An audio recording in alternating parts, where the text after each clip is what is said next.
Olá pessoal, tudo bem com vocês? Vamos então para mais uma videoaula de teatro aqui das Oficinas Culturais de Caraguatatuba, pela Fundac, que nesse ano de 2021 ainda segue de forma virtual por conta da pandemia. Bom, na videoaula de hoje eu quero trazer para vocês aqui dois conceitos que vão ajudar bastante a gente no estudo que nós começamos a fazer do texto do Gil Vicente, O Alto da Barca do Inferno. Então, quem tiver interesse em conhecer um pouco esse texto, que é um dos textos mais relevantes ou mais estudados, um dos mais importantes desse grande dramaturgo português, que é tido como o pai do teatro português, o Gil Vicente, ficam aqui dois conceitos que vão ajudar a observar essa obra em específico, porque tem no título, né, O Alto da Barca do Inferno, então ela tem uma estrutura próxima aos altos, né? Mas é considerada por alguns estudiosos como uma peça de moralidades. E aí esses dois conceitos vão ajudar a gente a olhar um pouco melhor para essa peça, para entender mais como que ela funciona, qual que era a intenção dela, para que a gente possa, de repente, trabalhar em cima dela, enfim. Assim como a gente está fazendo na turma, numa das turmas, né, de teatro aqui das oficinas, que a gente está começando a estudar a peça com o intuito de adaptar. Então é importante conhecer um pouco desses dois conceitos, certo? Bom, o primeiro conceito é o de auto sacramental. Para esses dois conceitos, eu trouxe aqui o dicionário de teatro do Patrice Pavy, né, para nos ajudar a entender um pouco esses conceitos. Então, o primeiro é o auto sacramental. Auto sacramental, peças religiosas alegóricas representadas na Espanha ou em Portugal por ocasião de Corpus Christi e que tratam de problemas morais e teológicos, o sacramento da Eucaristia. O espetáculo era apresentado sobre carroças e mesclava farsas e danças à história santa e atraía o público popular. Elas se mantiveram durante toda a Idade Média, conheceram seu apogeu no Século de Ouro, até sua proibição em 1765. Tiveram grande influência sobre dramaturgos portugueses, Gil Vicente, ou espanhóis, Lope de Vega, Tirso de Molina, Calderón, etc. Então, o auto sacramental ele é uma estrutura, né, de apresentação de teatro que é bastante relacionada a esse período. Né? Ela foi fortemente desenvolvida em Portugal e na Espanha. Em Portugal, o maior representante que se utilizou bastante desses autos sacramentais foi o Gil Vicente. Então é importante a gente entender quais eram os intuitos. No caso do Gil Vicente, ele escrevia, o cristianismo ainda estava super forte, né, na Europa, e ele escrevia peças para serem apresentadas aos reis, né, e a rainha, enfim, então aos nobres, né? Então tinha esse lugar de valorização do cristianismo. Por isso que esses autos sacramentais foram tão representados e aconteceram influenciando, né, tantos escritores que escreviam para as realezas que eram cristãs, né, nesses dois lugares, Portugal e Espanha, que eram extremamente católicos, né, países extremamente católicos nesse período em especial. E o outro conceito que eu queria trazer para vocês também, para ajudar no nosso estudo sobre o Alto da Barca do Inferno, é o de moralidade. Moralidade. Obra dramática medieval a partir de 1400, de inspiração religiosa e com intenção didática e moralizante. As personagens, de 5 a 20, são abstrações e personificações alegóricas do vício e da virtude. A intriga é insignificante, mas sempre patética ou enternecedora. A moralidade participa ao mesmo tempo da farsa e do mistério.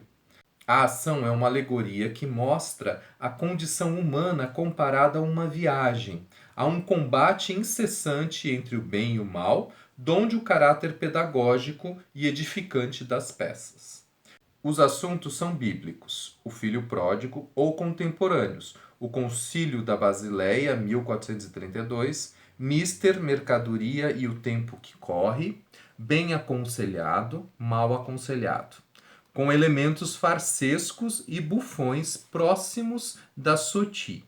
A psicomaquia põe em cena os conflitos entre os 7 pecados capitais, as virtudes, os vícios, enquanto o homem eterno pecador é convidado a arrepender-se e a implorar a piedade divina. O percurso do combatente é cheio de obstáculos, mas a graça divina o assiste quando das tentações.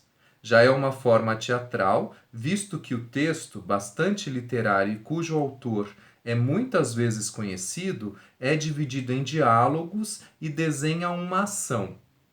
Everyman, publicado em 1509, é considerado uma das mais antigas e puras moralidades. Em nossos dias foram mesmo feitas algumas tentativas para retomar este tipo de peça. Hofmannsthal, Eliot, Yeats e, parodicamente, Brecht, Os 7 Pecados Capitais. Então, aqui a gente vê que o moralidade, na verdade, eram essas peças de caráter moralizante, por isso do termo, né, moralidade, que vinham, justamente eram apresentadas para fazer com que o homem refletisse sobre as suas ações. Né? Então, nesse período, é no período do Iluminismo, por exemplo, que escreve especificamente o Gil Vicente. Então, é um momento de transição do teocentrismo para o antropocentrismo, né? Então o homem começa a estar no centro, então é importante que ele reflita sobre as suas ações, mas ainda com essas questões moralizantes, né, sobre ele, para que ele aprenda qual que é o caminho correto, o caminho divino correto a ser seguido. Então tem aí um lugar de moralidade, né? E para isso, para que seja amplo para todos, então não se tem também nesse período a individualização de características de personagens. Então isso é importante a gente perceber, que os personagens vão ser o que a gente chama de personagens tipo. Né? Então são abstrações relacionadas a uma figura, e aí essa figura representa toda uma classe. Então a gente vai ter, por exemplo, no caso do Alto da Barca do Inferno, né? A Brise da Vaza, ela é a alcoviteira, então ela representa todas as alcoviteiras, ela traz consigo, né, uma construção de personagem que carrega ali o que geralmente as alcoviteiras fazem. É em cima disso que é desenvolvido o texto. Né? Então é importante que a gente tenha em mente que existe essa personificação de todas. Né? Porque aí na hora de criar também esses personagens, a gente precisa entender que está sendo representado um corpus, né? Não existe uma individualização de questões psicológicas subjetivas daquele ser individual. Né? Então, pro ator que vai criar aquela personagem, é importante ele saber que não existe esse vínculo, né? Esse finco, que é o que vai fazer, inclusive, ele também construir a forma de trazer essa personagem, que é uma forma farsesca, né? Então trabalha-se no registro da comédia, não é algo dramático ou melodramático, não entra nessas questões subjetivas psicológicas profundas. Não, são representações que estão mais nesse lugar da farsa, do burlesco, né? do bufão, que é justamente para provocar o riso e a gente refletir a partir de uma observação bem-humorada ou cômica, né, daquela ação, das atitudes daquelas figuras. Né? Então, é nesse lugar que se estabelece esse tipo de dramaturgia, de teatro, né, dessa época. Enfim, eu vou ficando por aqui, a gente vai refletindo sobre essas questões e leiam então O Alto da Barca do Inferno, quem ainda não conhece, é um texto maravilhoso, bem divertido e moralizante, que nos faz refletir um pouco sobre qual é também a moral que a gente pretende assimilar para a nossa própria vida e difundir. Né? Então é sempre bacana o contato com esse texto, eu acho, do Gil Vicente, talvez por isso ele seja tão montado e remontado, né? Porque ele permite justamente que a gente pare e olhe e reflita sobre como as coisas estão andando ao nosso redor. né? E a comédia tem esse poder de nos fazer refletir com mais leveza. E o momento que nós estamos atravessando, né?